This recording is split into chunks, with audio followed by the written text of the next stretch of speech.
Hi Shekhar గారు. Hi. So నిన్న big boss ఎపిసోడ్లో కొత్త చీఫ్ వచ్చారు, అలాగే క్లాన్స్ కూడా అటు ఇటు షిఫ్ట్ అయ్యాయి, కొంచెం చేంజ్ అయ్యాయి. సో ఆ ఎపిసోడ్ మీకు ఎలా అనిపించింది? నిన్న క్లాన్స్ ఇవన్నీ కూడా మామూలుగా రొటీన్గానే నడిచిపోయినాయి. అంటే మనకి క్లియర్గా అక్కడ క్లాన్ ఏంది, ఎలా ఉంటారు, సీత క్లాన్ వైపే ఎక్కువ మగ్గు చూపిస్తారు అని చెప్పేసి అక్కడ క్లియర్గా అర్థమైపోయింది. అయితే నిన్న చీఫ్గా వ్యవహరించిన తర్వాత, ముందు నుంచి 3 వారాల నుంచి చీఫ్గా ఉన్న తర్వాత కూడా హౌస్లో వాళ్ళంతా కూడా నిఖిల్కి వ్యతిరేకంగా అవుతున్నారు అనేది గ్రహిస్తున్నారు. మన ముగ్గురు ఒకలో మాటే ఉండాలని. అంటే ఇక క్లాన్స్ ఇవన్నీ పక్కన పెడితే వాళ్ళు మాట్లాడుకున్న మాటలను చూస్తే మనం లోపలికి వెళ్ళి మాట్లాడుతున్నది క్లాన్స్. మనము అంటే ఒక చీఫ్ అనే అతను ఎలా ఉన్నారంటే టీం అంతా కలిపి తన దాంట్లోకి వచ్చినా కూడా అయిష్టంగానే వాళ్ళిద్దరు వచ్చినా కూడా ఎలా కలుపుకుని వెళ్ళిపోవాలి అనే దాని మీద మాట్లాడితే మంచిగా ఉండేది. కానీ అక్కడ అతను ఎందుకు గ్రహించుకోలేకపోతున్నాడో అర్థం కాని విషయం ఏంటని అంటే, అందరూ హౌస్ మన ముగ్గురమే ఇక్కడ ఉన్నాము, హౌస్ మొత్తం మనం వ్యతిరేకంగా ఉన్నది అని అంటున్నారు. ఎవరి కోసం వ్యతిరేకంగా ఉన్నారు అన్న కీ పాయింట్ అయితే అతను గుర్తించట్లేదు. అంటే ఎందుకు గుర్తించట్లేదు అని అంటే, ఇప్పుడు పృథ్వీ అన్న ఇష్టమే, నిఖిల్ అన్న మిగతా వాళ్ళకి ఇష్టమే, ఆ విషయాన్ని డైరెక్ట్ గానే చెప్పారు. చెప్పిన తర్వాత అక్కడ ఇంకొక పర్సన్ ఎవరు ఉన్నారు అక్కడ, సోనియా వల్ల వాళ్ళంతా మనకు వ్యతిరేకం అవుతున్నారు, వాళ్ళని ఎలా మనం ఢీకొట్టాలి అని అనుకుంటున్నారు తప్ప ఎందుకు వాళ్ళందరూ నెగిటివ్ అవుతున్నారు, మనకి ఈ వల్ల నన్ను ఎందుకు వీళ్ళు శత్రువుగా చూస్తున్నారా అనే పాయింట్ని అతను వదిలేశాడు. అసలు ఎందుకు ఇప్పుడు తర్వాత పోనీ చీఫ్ అయ్యాడు, చీఫ్ అయిన తర్వాత కూడా వాళ్ళిద్దరిని తీసుకుని వాళ్ళిద్దరు స్పైలాగా వచ్చారు మన దగ్గరికి. ఫస్ట్లో అలాగే ఆలోచించలేదు అతను. ఫస్ట్లో మీలో మీకు ఏదన్నా గొడవ, ఒక చీఫ్గా నేను ఉన్నాను కాబట్టి ఏదైనా గొడవలు ఉంటే నా దగ్గరకు వచ్చి చెప్పండి. అది ఎప్పుడైతే ఫస్ట్ వీక్లో ఈ సోనియాతో లేనప్పుడు అతను వ్యవహరించిన తీరు అది.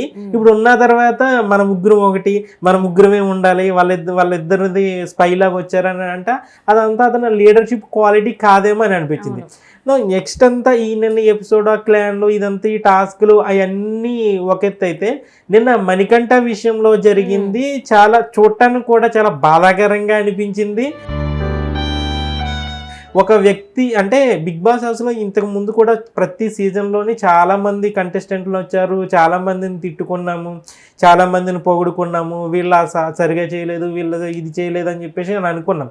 కానీ ఇంత పర్సనల్ అటాక్ చేసి పర్సనల్గా వ్యక్తిగతంగా ఏదైతే వ్యక్తిగతంగా వాళ్ళ ఇబ్బందులు ఉన్నాయో వాటి మీద పాయింట్అవుట్ చేసి, ఇప్పుడు విష్ణుప్రియ అని, సోనియా అని, యష్మి గౌడ్ అని వరుసగా పర్సనల్ అటాక్లు ఈ రేంజ్లో అయితే ఎప్పుడు చూడ. సరే అదంతా పక్కన పెట్టేస్తే, నిన్న ఈ క్లాన్ టాస్క్లు ఇదంతా అయిపోయిన తర్వాత బిగ్ బాస్ వీళ్ళందరినీ కూర్చోబెట్టి ఇలా 12 మంది వైల్డ్ కార్డ్ ద్వారా వస్తున్నారు అని చెప్పిన తర్వాత వీళ్ళందరూ షేక్ అయిపోయారు. అదంతా అయిపోయిన తర్వాత బయటకు వచ్చి ముచ్చట్లు పెట్టారు. మనం క్లియర్గా అక్కడ అబ్జర్వ్ చేస్తే ఎవరిది తప్పు అంటే దాని మీద డిస్కషన్ నడుస్తుంది కాబట్టి ఎవరిది తప్పు అనే దానికి క్లియర్గా అక్కడ ఏం జరిగింది అనే దాన్ని మనం చూద్దాం. ఫస్ట్ వాళ్ళంతా అది అయిపోయిన తర్వాత వచ్చి బయట కూర్చున్నారు. అక్కడ బయట కూర్చున్న తర్వాత హౌస్లో మొత్తం 14 మంది ఉంటే 3 ఎలిమినేట్ అయిపోయి ఇంకా 11 మంది ఉన్నారు. 11 మందిలోని కూడా 10 మంది అక్కడ కూర్చున్నారు, ఒక చోట కూర్చున్నారు, ముచ్చట్లు పెట్టుకున్నారు. నాగమణి కంటే మాత్రం సింగిల్గా ఒక్కడు వేరే చోట కూర్చుని ఉన్నాడు. ఎందుకు కూర్చున్నాడు అని అంటే, అతని క్లాన్ సెలక్షన్లో కానీ లాస్ట్ నామినేషన్స్లో కానీ, లాస్ట్ నామినేషన్స్ అతను చేశారు.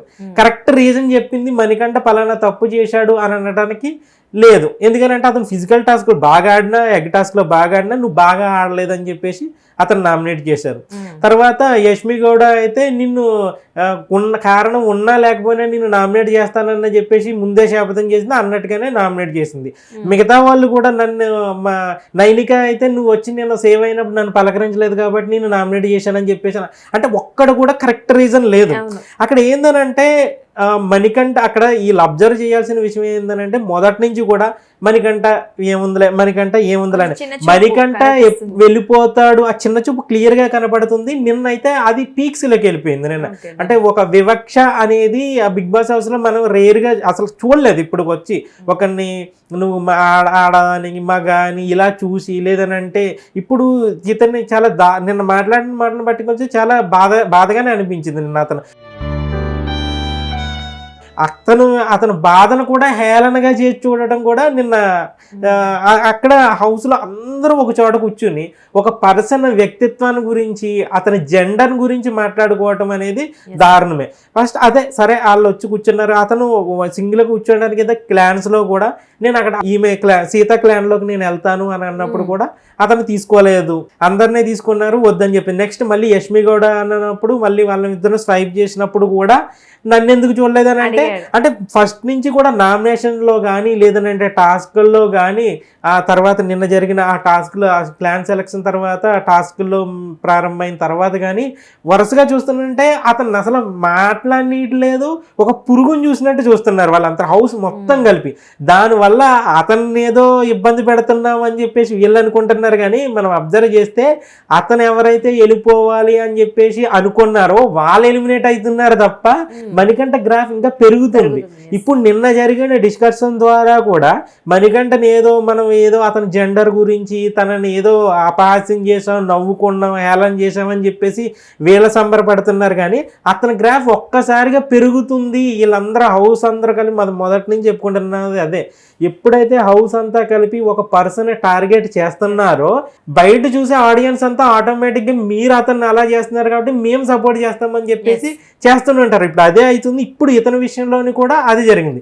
నిన్న అది క్లాన్ టాస్క్ లో కూడా అతను ఫస్ట్ ఆ క్లాన్ లోకి తీసుకోవడానికి ఎవరు ఇంట్రెస్ట్ చూపలేదు. సరే వచ్చి అయిష్టంగానే ఈ క్లాన్లో ఉన్నాడు. తర్వాత టాస్క్లు జరిగినప్పుడు కూడా ఎవరిని తీసేయాలి అని అనుకున్నప్పుడు నిఖిల్ టీంలో ఉన్నప్పుడు డైరెక్ట్గా అందరు కలిపి నాగమణికంఠని తీసేయాలి అని అన్నారు. ఎందుకు నాగమణికంఠని తీసేయాలి అనే దానికి వాళ్ళ దగ్గర రీజన్ లేదు. డైరెక్ట్గా సోనియా కూర్చుని నిన్ను తీసేయాలని అనుకుంటున్నాము మెంటల్గా ఫిజికల్గా అది ఇది అని చెప్పేసి అంటే నువ్వు నాకంటా బాగా ఆడావా, నువ్వు ఏ టాస్క్లో నాకంటా బాగా ఆడావో చెప్పు అని డైరెక్ట్ క్వశ్చన్ వేసినప్పుడు ఆమె దగ్గర ఆన్సర్ లేదు. ఎందుకనంటే ఎగ్ టాస్క్ లో వాళ్ళకంటే అతనే బాగా ఆడాడు. నెక్స్ట్ ఆ సుత్తి దాంట్లో కూడా నిఖిల్ని గట్టిగా పట్టుకుని లాగాడు. అంటే అతను ప్రతి టాస్క్ లో కూడా ఫిజికల్ గా మిగతా వాళ్ళకంటే ఫిట్ గా లేకపోవచ్చు, వాళ్ళకంటే బలం లేకపోవచ్చు, కానీ ఇతను ఆడాలనే ఆసక్తి అందులో ఎంతో కొంత తన మార్క్ ఉండేటట్టుగా చూసుకుంటున్నాడు. కానీ వీళ్ళు వచ్చేసి ఏ కారణం చేత తీసేస్తున్నారు అనడానికి రీజన్ లేదు. ఈమె యష్మి గౌడ అయితే క్లియర్ గా తెలుస్తుంది, అతన్ని అయితే మరీ హీనంగా చూస్తుంది. అసలు బిగ్ బాస్ హిస్టరీలోనే ఒక కంటెస్టెంట్ని అంత హీనంగా చూసి అతను మాట అసలు మాట్లాడుతున్నా ఎందుకు నన్ను తీస్తున్నావు, ఏ కారణంగా తీస్తున్నావు అని అంటే ఇది నా అభిప్రాయం, నేను తీసేస్తున్నా అంతే, నువ్వు మాట్లాడటానికి వీల్లేదు అని అంటది. ఏంది అసలు ఆ పొగరేందో, ఎందుకు అలా బిహేవ్ చేస్తుందో అర్థం కాదు. సరే నువ్వు ఎందుకు నామినేట్ చేశావు అని అంటే నేను అంతే నామినేట్ చేస్తా, నిన్ను నామినేట్ చేయాలని అనుకున్నా నామినేట్ చేస్తా అని చెప్పేసి ఇతను తిరిగి సమాధానం చెప్పలేక, ఒకవేళ మణికంఠ సమాధానం చెప్పలేక కాదు, సమాధానం చెప్పడానికి లాస్ట్ వీక్ అతను జరిగిన వీడియోలో యష్మి గౌడకు సంబంధించి తను బ్యాడ్ అయ్యాడు, దాన్ని నెగిటివ్గా వెళ్ళిందన్న సెన్స్లో నాగార్జున చూపించారు కాబట్టి అతను ఆమె విషయంలో తగ్గి ఉంటున్నాడు. దాన్ని ఎంత అడ్వాంటేజ్గా తీసుకున్నారని అంటే నిన్న వీళ్ళు 10 మంది ఒక పక్కన కూర్చుని ఈ పర్సన్ ఇలా కూర్చుని మాట్లాడినప్పుడు నెక్స్ట్ ఫస్ట్ చాలా జోక్గానే జరిగింది. పైన మా చీఫ్కి పైన అంతా పచ్చడి అయిపోయిందని చెప్పేసి ఇలా విష్ణుప్రియ మాట్లాడటము. ఆ తర్వాత మళ్ళీ వీళ్ళు ఆ తర్వాత డిస్కషన్ ఎక్కడికి వెళ్ళిందని అంటే 12 మంది వైల్డ్ కార్డ్ ద్వారా వస్తున్నారు కదా, ఎవరు వస్తారు, అమ్మాయిలు ఎంతమంది వస్తారు, అబ్బాయిలు ఎంతమంది వస్తారు అన్నట్టుగా డిస్కషన్ అక్కడ స్టార్ట్ అయ్యింది. స్టార్ట్ అయినప్పుడు ఇక్కడ మనం అక్కడ క్లియర్గా అక్కడ మనం అబ్జర్వ్ చేస్తే సీత దగ్గర నుంచి అమ్మాయిలు ఎంతమంది అబ్బాయిలు ఎంతమంది అన్న టాక్ ఆ మాట అయితే వినిపించింది. అని అంటే మనకి ఆ డిస్కషన్ అందరూ ఒకేసారి మాట్లాడుతుండగా అక్కడ ఎవరు ఏం మాట్లాడుతున్నారు అనేది క్లియర్గా తెలియలేదు. కాకపోతే అక్కడ ఈ పాయింట్ రేజ్ అయ్యింది మాత్రం పృథ్వీ దగ్గర నుంచి ఇలాగ అమ్మాయిలు ఎంతమంది అని అనగానే పృథ్వీ ఏంది హౌస్లో మనం 4 అబ్బాయిలు ఉన్నామా అని అడిగాడు అనమాట. అక్కడ మనకు క్లియర్గా నిఖిల్ని కనుక మనం చూస్తుంటే 4 అన్నట్టుగా కనిపించింది అక్కడ. ఎందుకనంటే ఇతని నుంచి వస్తేనే కదా తిరిగి అతను ఆన్సర్ ఇచ్చేది. 4 ఉన్నాము, మన 4 నలుగురమే ఉన్నామా అని అంటున్నాడు అని అంటే అక్కడ ఎవరో నలుగురు ఉన్నారు అని అన్న మాట అన్నారు. అది ఎవరు ఎటువైపు మనకు మాట ఎక్కడి నుంచి వచ్చిందన్నా తెలియదు, కానీ పృథ్వీ వ్యూ మాత్రం నిఖిల్ వైపు ఉంది. సో నిఖిల్ వైపు ఉన్నది కాబట్టి నలుగురమే ఉన్నాము అనే మాట నిఖిల్ నుంచి వచ్చినట్టుగా మనం అక్కడ అబ్జర్వ్ చేయొచ్చు. అంటే క్లియర్ గా అక్కడ మనకి ఎవరు అన్నారు నలుగురమే ఉన్నామా అన్నది అక్కడ తెలియలేదు, కానీ అక్కడ ఇతను ఆన్సర్ ఇస్తున్నాడు అంటే క్వశ్చన్ ఎవరి దగ్గర నుంచి వచ్చినట్టు ఆపోజిట్ పైగా ఐ కాంటాక్ట్ కూడా అతనిది నిఖిల్ వైపు నుంచి ఉన్నది అని అంటే నిఖిల్ అన్నాడా అన్నట్టుగా అక్కడ ఒక క్వశ్చన్ మార్క్. అతనే అన్నాడని మనం చెప్పలేం, కానీ అతను ఆన్సర్ ఇచ్చాడు కాబట్టి నలుగురమే ఉన్నామా మనం, కాదే మణికంఠ కూడా ఉన్నాడు కదా అని అంటే అప్పుడు యష్మి గౌడని చూస్తే అతనేం లెక్కల్లో లేడు అని చెప్పేసి అని అన్నది. ఇప్పుడు అక్కడ సరే లెక్కల్లోకి లేడు అని అన్నది ఒక కంటెస్టెంట్ గా అని అనడానికి అక్కడ లేదు. ఎందుకు అని అంటే అక్కడ ఆడ మగ అనే ఒక జెండర్ గురించి మాట్లాడుకుంటున్నప్పుడు క్లియర్ గా అతను మగాళ్ళలో లేడు అని అంటే అతన్ని ఏ విధంగా వీళ్ళు చూస్తున్నారు అవమానిస్తున్నారు అన్నది క్లియర్ గా అక్కడ తెలుస్తుంది. అనేసి వెంటనే అక్కడితో వదిలేస్తే అది అబ్జర్వ్ చేశాడు, అంటున్నాడు అదంతా చూస్తున్నాడు అని చెప్పేసి తను ఏం ఇన్వాల్వ్ అవ్వలేదు, దూరంగా కూర్చున్నాడు, సరే అన్నట్టుగా ఆగిపోయాడు. మళ్ళీ దూరంగా కూర్చున్నామని నిఖిల్ వెంటనే దూరంగా అతను ఒక చీఫ్ స్థానంలో ఉండి ఒరే నిన్ను అసలు మగోళ్ళలాగా చూడట్లేదు, మగోళ్ళ దాంట్లో కౌంట్ చేయట్లేదు నిన్ను అని చెప్పేసి అని అన్నాడు. అంటే అందరూ అక్కడ ఉన్న వాళ్ళందరూ హేళనగా నవ్వుకున్నారు. అని అంటే ఫస్టే అతను వాళ్ళందరూ నన్ను ఒక చిన్న చూపు ఈ విషయంలో ఆ జెండర్ విషయంలో చిన్న విషయం చూపిస్తున్నారు అన్న విషయం కూడా వాళ్ళు ఇంతకు ముందు కూడా మాట్లాడుకున్నారు. ఎలా అని అంటే ఫెమినైన్ అని చెప్పేసి డైరెక్ట్ గానే అన్నది విష్ణుప్రియ. అని అంటే నీ గొంతు అలా ఉంది, నీ గొంతు అలా మాట్లాడుతున్నావు, కొంచెం అమ్మాయిలాగా 2-3 సందర్భాలు ఇదే అమ్మాయిలాగా ఏడుస్తున్నావు అని చెప్పేసి పృథ్వీ అన్నాడు. తర్వాత బయటకు వచ్చేసిన వాళ్ళు కూడా అతను అలా తయారవుతున్నాడు, అమ్మాయిలా తయారవుతున్నాడు, అతను విగ్గుకి సంబంధించి చాలా హీనంగానే మాట్లాడుతున్నాడు. సరే అతను జెండర్ ఏది అది అసలు ఆ పాయింట్ చాలా సెన్సిటివ్ పాయింట్ అది. సరే అతను గొంతు ఎలా ఉన్నది ఏంది అన్నది, కానీ డైరెక్ట్ గా ఇంత వ్యక్తిగతంగా దాడి చేయడం, కానీ అక్కడ మనం అబ్జర్వ్ చేస్తుంటే క్లియర్గా అతన్ని ఫెమినైన్ అని చెప్పేసి అన్నప్పుడు తను చాలా ఫీల్ అయ్యాడు. అదే విషయంలో విష్ణుప్రియను కూడా నామినేట్ చేశాడు. అంటే అతన్ని ఆ విషయంలో చిన్న చూపు చూస్తున్నారనే విషయం అక్కడ క్లియరే ఉంది. కానీ అదే బాధలో ఉన్న పర్సన్ని నువ్వు అమ్మాయిల లెక్కల్లో చూడట్లేదు అని అన్నప్పుడు అసలు మన లెక్కలో చూడుకోకూడదు అని అంటే అదే ప్లేస్లో వేరే వాళ్ళు ఉంటే యష్మి గౌడ మాట అనగలదా? సరే ఎందుకు అని అంటే లాస్ట్ వీక్ అది మనకి నాగార్జున ఇలాగా లోపలికి పిలిచి ఈ హగ్గు గురించి మాట్లాడారు అనే విషయం డైరెక్ట్గా మణికంఠ చెప్పకపోయినా కూడా వాళ్ళకి అర్థమైపోయింది. యష్మి గౌడ కూడా నన్ను వచ్చి నేను హగ్ చేసుకున్న విషయంలో నేనేం ఫీల్ అవ్వలేదు, అతను వేరే ఉద్దేశంతో చేశాడన్నది నేను అనలేదు, కాకపోతే అతను ఆ బిహేవ్ చేస్తున్నది అది నేను తీసుకోలేకపోతున్నాను అన్న దాని మీద తప్పితే ఆ హగ్గు గురించి కాదు అని చెప్పేసి తనను తాను సముదాయించుకుంది, దానికి క్లారిటీ ఇచ్చింది. సరే నువ్వు నిజంగానే ఒక హగ్గు గురించి నువ్వు అంత ఫీల్ అయిపోయి అంత ఏడ్చి అంతలాగా అనుకున్నప్పుడు నేను తీసుకోలేకపోతున్నాను బిగ్ బాస్ అని అన్నప్పుడు ఒక పర్సన్ పెట్టుకుని ఒక కూతురు ఉంది, అతనికి ఒక భార్య పెళ్ళయింది, ఒక భార్య ఉన్నది అతనికి. ఇప్పుడు ఆ కూతుర్ని భార్యని కలుసుకోవడం కోసం అతను హౌస్లోకి వచ్చాడు, అతని గురించి నువ్వు అంత నీచంగా అంత హీనంగా ఎలా మాట్లాడతావు? దాని జెండర్ గురించి వచ్చి ఒక అందులోని పర్సన్ టు పర్సన్ మాట్లాడుకోవటం వేరు.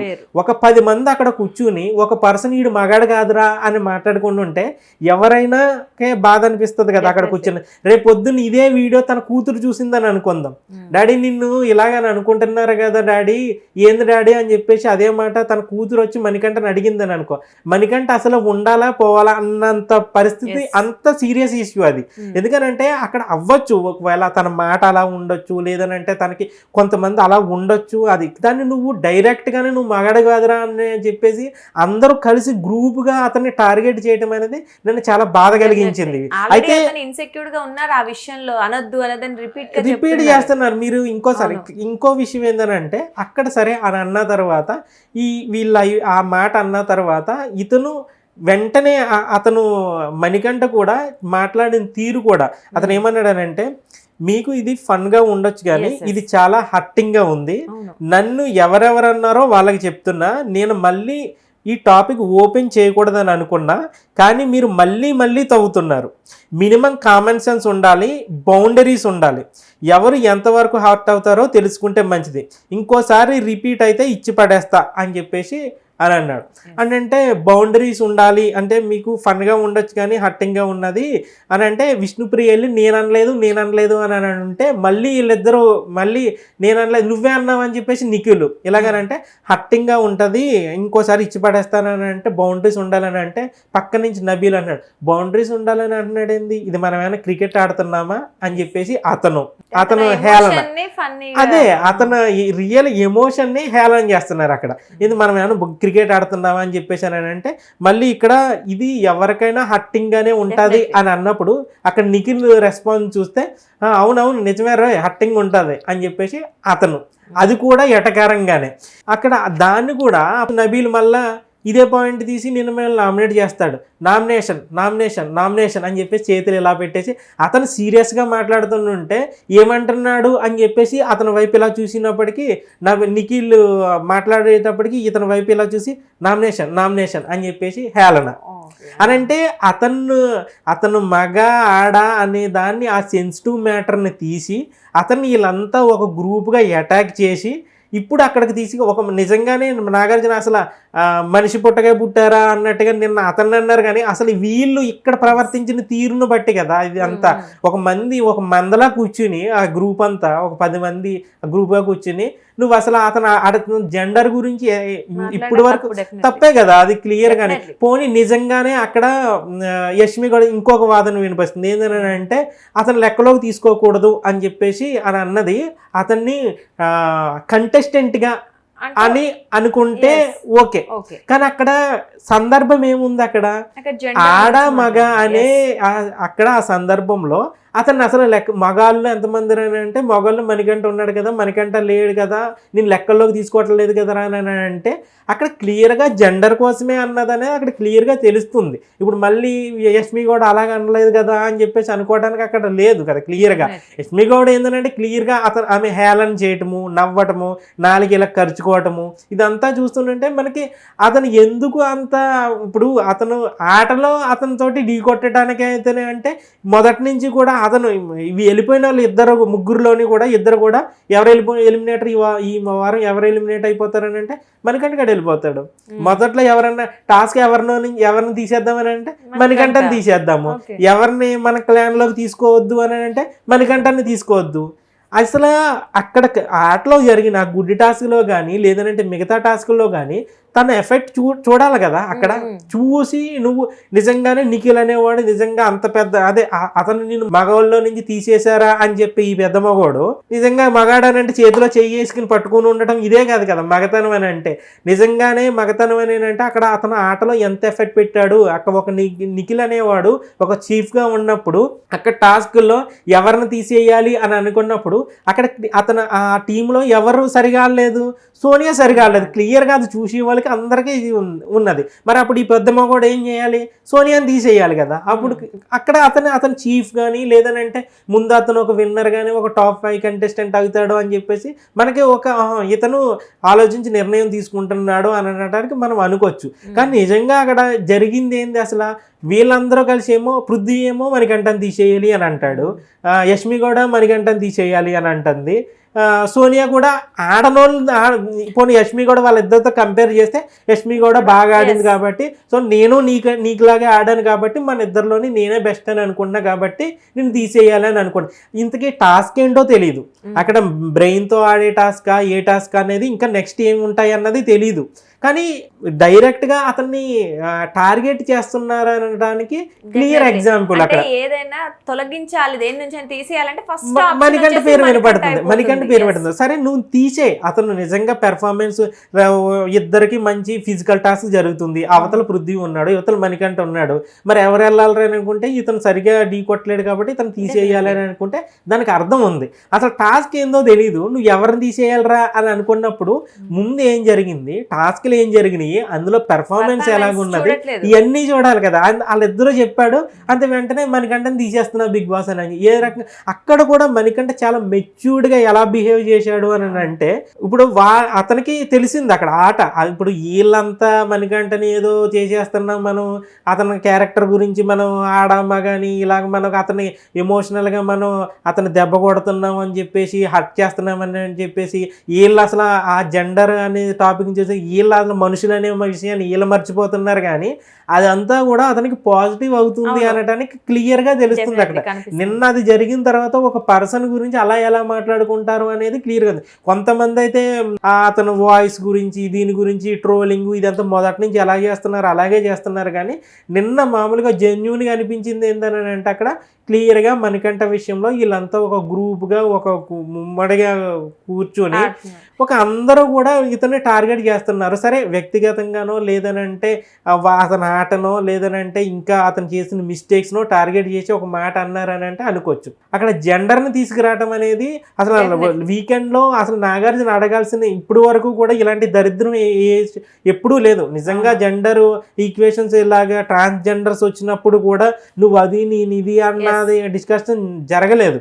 ఇప్పుడు నిజంగానే ఇప్పుడు ఈ వీకెండ్లో జరగాల్సింది కూడా ఇదే. ఎందుకనంటే యష్మి గౌడని వెనక నుంచి వెళ్ళి పట్టుకున్నాడు అని చెప్పేసి దాన్ని పెద్ద 70mm స్క్రీన్లో వేసేసి చూపించి, అమ్మాయికి ఇష్టం లేకుండా నువ్వు ఎలాగా చేసుకున్నా అమ్మాయి ఎలా ఫీల్ అవుతుందో చూడు అని చెప్పిన నాగార్జున ఇప్పుడు ఒక జెండర్ గురించి అతను నువ్వు మగాడు కాదని చెప్పేసి నువ్వు ఎలాగన్నావు అని చెప్పేసి అడగాల్సిన అవసరం ఉంది. ఇది ఎందుకనంటే ఆ పర్సన్ ఆ ఎమోషన్ అనేది చాలా అక్కడ క్లియర్గా కనబడుతుంది. అది చాలా హట్టింగ్ ఇష్యూ కాబట్టి అతను ఎంత హట్ ఇప్పుడు యష్మి కూడా ఎంత హట్ అయ్యిందో మనకి విజువల్ ఏది చూపించినప్పుడు ఇది కూడా అడగాల్సిన అవసరం ఉంది. ఎందుకంటే పెద్దదే కదా. ఇప్పుడు అక్కడ ఎమోషన్స్ హట్ చేయటము ఇదంతా క్లియర్గా మనం అడిగినప్పుడు ఇది కూడా అడగాల్సిన అవసరం ఉంది. పైగా అక్కడ ఒక 10 మంది కూర్చుని సరే 1-to-1 ఎవరైనా ఒక మాట అంటే పర్వాలేదు. ఒక 10 మంది కూర్చుని అందులో అమ్మాయిలు ఉన్నారు అబ్బాయిలు ఉన్నారు అందరూ మధ్యలో ఒక గ్రూప్గా కూర్చుని రే మణికంఠ నువ్వు మగాడు కాదంటున్నారా అని అంటే అక్కడ ఉన్న మణికంఠ కాదు, నిజంగా ఎంత ఎవరిలాంటోడైనా అతను మణికంఠ ఉన్నాడు కాబట్టి సరిపోయింది. అక్కడ వేరే పర్సన్ ఉన్నాడంటే పరిగెట్టుకొచ్చి ఏదో కొట్టడమో ఏదో చేయడమో జరగాల్సిన అవసరం ఉన్నది అక్కడ. ఎందుకనంటే క్లియర్గా ఒక మనిషి ఎమోషన్ని మనిషి జెండర్ని అక్కడ పాయింట్ అవుట్ చేయటం ఖచ్చితంగా తప్పే అని కనిపించింది నిన్న ఎపిసోడ్లో. ఎగ్జాక్ట్లీ అది నిజంగానే తప్పే. అలాగే నిజంగా ఈ వీకెండ్ లో నాగార్జున గారు అడిగితే లైక్ ఆడియన్స్ కూడా అదే కోరుకుంటారు. అలాగే మణికంఠ కూడా ఏదైతే లో ఉన్నాడో ఎమోషనల్ గా ఆయన నన్ను ఎవరు పట్టించుకోవట్లేదు తీసేస్తున్నారనే ఒక ఎమోషనల్ గా ఉన్నాడు, కొంచెం స్ట్రాంగ్ అవుతాడు నాగార్జున గారు. అదే ఎందుకు తీసేస్తున్నారన్న విషయాన్ని కూడా ఆయన అడగాలి. ఇప్పుడు నిన్న గుడ్ ఎందుకు ఇచ్చావని చెప్పేసి అడిగి ఎలాగైతే అబ్బా భలే అడిగారని చెప్పేసి అని అనుకున్నారో, సరే నువ్వు యష్మిని పెట్టుకున్నావు సోనియాని పెట్టుకున్నావు, ఇప్పుడు సోనియా కంటే మణికంఠ బాగా ఆడలేదా నువ్వు అతను ఎందుకు తీసేసావు అని చెప్పేసి నిఖిల్ని, సరే నీ ఎమోషన్స్ ని అతను దెబ్బ కొట్టాడని చెప్పేసి నీకు వ్యతిరేకంగా నీ ఇష్టం లేకుండా అతను హక్ చేసుకున్నాడు అని చెప్పేసి నువ్వు తెగ ఫీల్ అయిపోయావు కదా. మరి ఇప్పుడు అతను అందరి ముందు నువ్వు మగాడు కాదని చెప్పేసి నువ్వు ఎలా మాట్లాడతావు, అతను లెక్కల్లో నుంచి ఎలా తీసేస్తావు అని చెప్పేసి అడగాల్సిన అవసరం ఉంది. ఎందుకనంటే అతను ఈ రోజు కాదు కదా హౌస్ లో ఉండేది, ముందు కూడా ఉండొచ్చు. ఆల్రెడీ ఒకసారి మన విష్ణుప్రియ డైరెక్ట్ గానే అన్నది, తన జెండర్ గురించి ఎత్తింది. అక్కడ ఫెమినైన్ అని చెప్పేసి ఆడ లక్షణాలు ఉన్నాయి అది ఇది అని చెప్పేసి క్లియర్గా అన్నది. మళ్ళీ అదే పాయింట్ని ఎందుకు కంటిన్యూ చేస్తున్నారు, ఒక మనిషి ఎమోషన్స్ ఎందుకు ఆడుకుంటున్నారు అనేది గట్టిగా అడిగితేనే ఇలా కొంచెం బుద్ధి వచ్చి మేము కూడా మనుషులమే అన్నది గుర్తు రావచ్చు వాళ్ళకి. లేదనంటే ఇంకా అలాగే మనుషులు కాకుండా ఇంకా వేరే దానిలాగా ప్రవర్తించవచ్చు వాళ్ళు. డెఫినెట్లీ చూద్దాం మరి ఏం జరుగుతుంది.